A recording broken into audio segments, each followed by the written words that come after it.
A toast to you and yours. I wish you and your family good health this festive season and lots of blessings. So, I just came back home to Austria from Paris, where I had gone for a few days, and I came back because it's Christmas and I wanted to be with loved ones right here in Austria. While I was here, like after I landed, a cousin of mine called me just to catch up, and she was asking me about my trip to Paris. How was it? Because I can't stop talking about it. It was the best trip I've ever taken. And then she also wanted to wish me a Merry Christmas.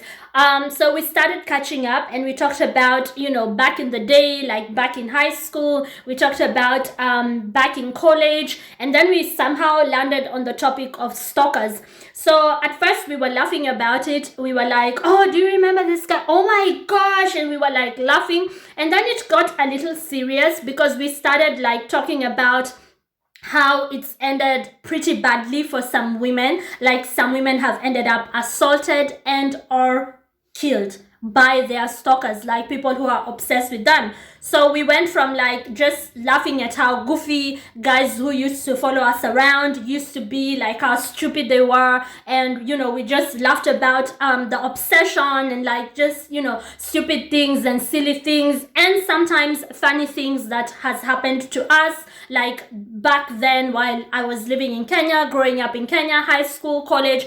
And then we ended up like almost crying, like we ended up like really serious, going like, oh my gosh, he assaulted her. And somehow we ended up talking about a very serious incident that happened in Kenya involving this young lady right here, because her stalker was someone she grew up with, someone she trusted, someone who had a crush on her from the time they were little, and when they were young adults, just joining university, he told her that he liked her, he's always loved her, and he would like for her to be his official girlfriend. And she turned him down because in her mind he's a bro, like, bro, we grew up together, you were always my neighbor, my parents know your neighbor. So she turned him down. He didn't take that very kindly. He ended up following her around, like asking about her to asking her friends about her, just being so annoying, and like telling her that I bought you this gift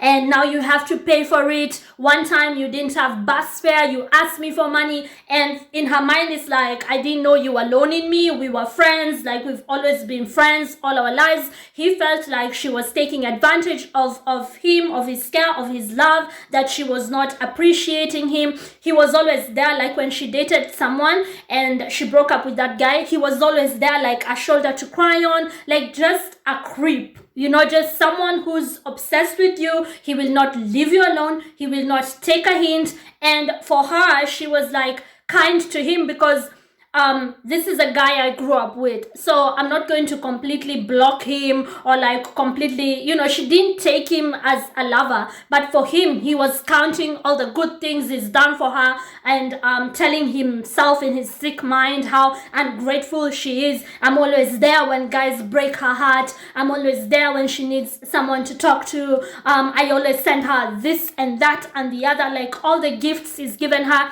He was counting that as like his I guess it's a right for her to now love him back romantically, even though she just liked him as a brother. Again, they grew up together. So my cousin and I, we were talking about this story on the phone, and we were like, there are guys who are really like that. Like if they do something good for you and they are doing it with like intentions of dating you, and you don't reciprocate, like you just view them as a friend, they really, really get insulted by that. And that's how they end up stalking women, assaulting them, or like in this very sad case, ending the life of this woman.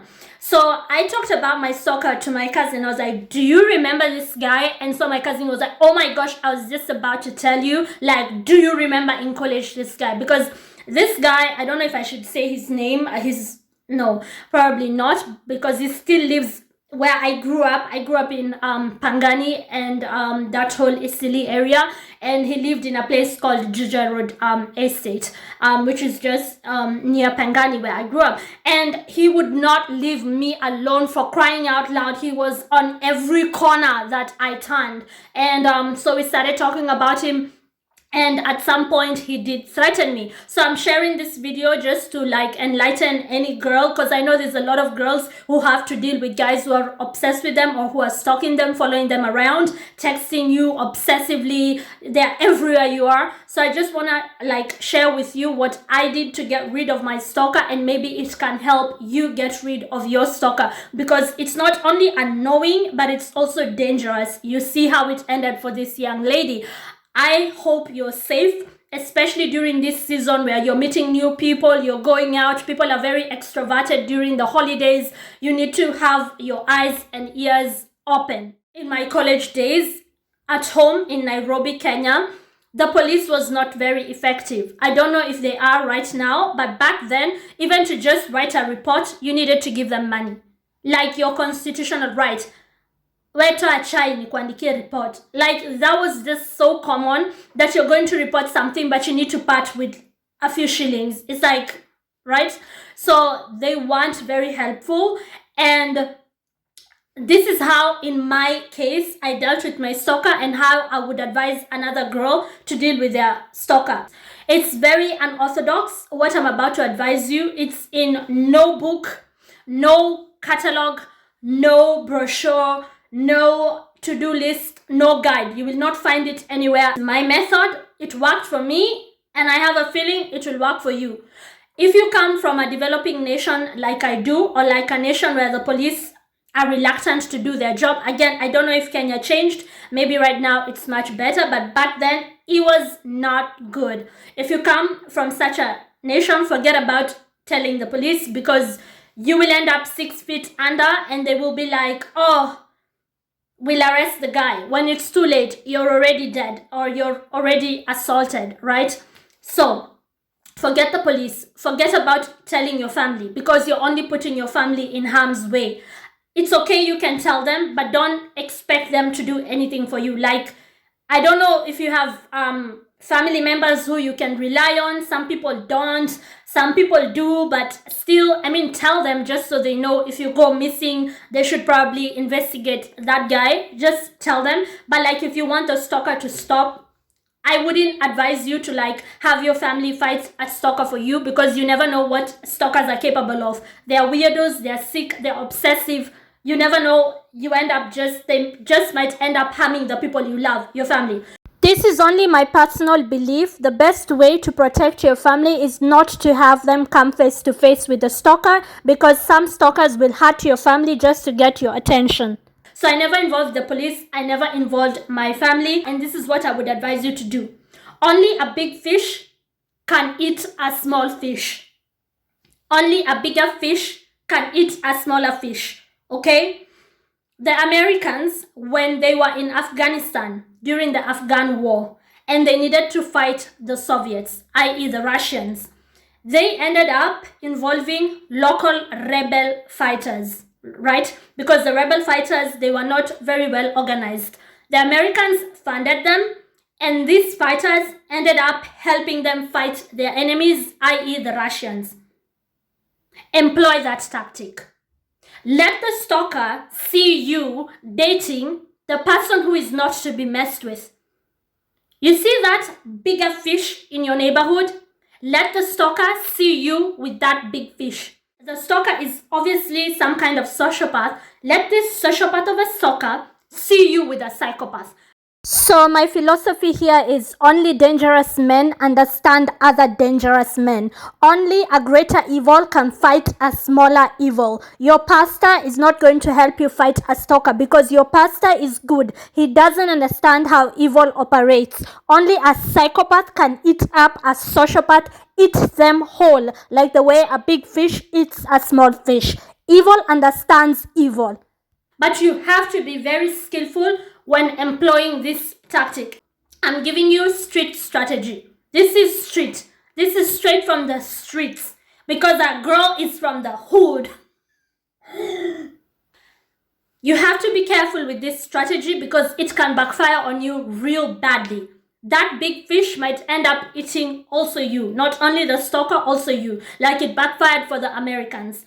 These rebel boys, these rebel groups that they were funding to help them fight the Soviets, ended up being a headache for them. They ended up being Al-Qaeda. For the people who know political history, you already know that Americans created their own headache. They created Al Qaeda themselves. They were funding them to help them fight the Soviets. Al Qaeda ended up being too big headed, and ended up eating Americans as well. So you have to be careful that the big fish that is going to do your dirty work for you, they're going to eat the small fish that is bothering you. The psycho who is going to eat the sociopath, the psycho who you need to fight your war, does not end up fighting you as well. You have to be very tactful with this method of mine.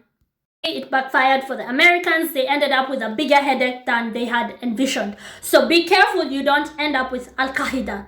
So what you do is that when you're going out to the club, you are going out with boys from the hood, okay? Like boys who nobody messes with. I would show up at the reggae club where I knew my stalker would probably be this person who would not leave me alone. I would show up with goons, like little boys from the hood, like boys who I know are not to be messed with. And my stalker backed up real quick.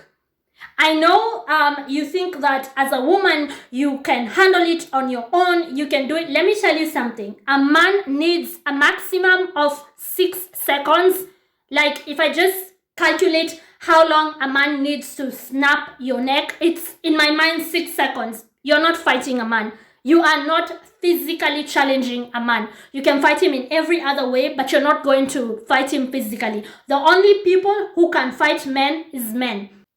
I went back to base and I looked at people who are feared, people who are not to be messed with, and I kept their company. But again, strategically, you don't want them ending up being a headache also for you. So like the people I was school with, watu nilikuwa nagotea, are people who the stalker knew they can snap his neck in seconds. Like he better back the F up from me. And he did. Because the message that I communicated to him is that you think you're a sociopath. Let me show you what psychopaths look like. These big fish will eat you, you little fish. That's the way you effectively deal with a stalker. You walk with men that are bound to intimidate him. Forget involving your family. He will hurt even your family. If a stalker was to show up at your house, he will assault you and your mother and your sisters. Again, you are not messing with men, okay? Let men fight other men. The baddest. Like the one who everybody knows, oh, that's not a guy you mess with. I started dating someone with the most street credibility.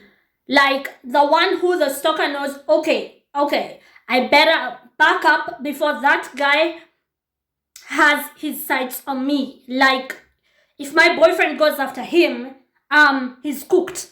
So go for the guys. Don't date punks. From once you notice you have a stalker, somebody who's going to assault you, harm you in some kind of way, you now can't date any punk. Unless, of course, you live in a country where the police force is effective and they do their job effectively, then good for you. But if you live in a place like where some of us came from, you need to solve some of these things yourself before you get really harmed. You now can't date any punk. You now just have to go all the way in. You have to be smart about it. You see that guy who everybody fears? That's the guy you date. Once you show up at the club with that guy, the stalker knows that's his cue to leave you the F alone. Again, only a big fish can eat a smaller fish. Let men fight other men.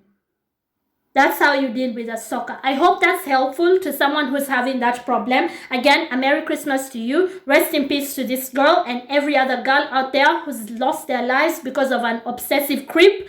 And may God console their families. But that's the strategy that I employed with my stalker, and it worked. I'm guessing it'll work for you too. Thank you for watching.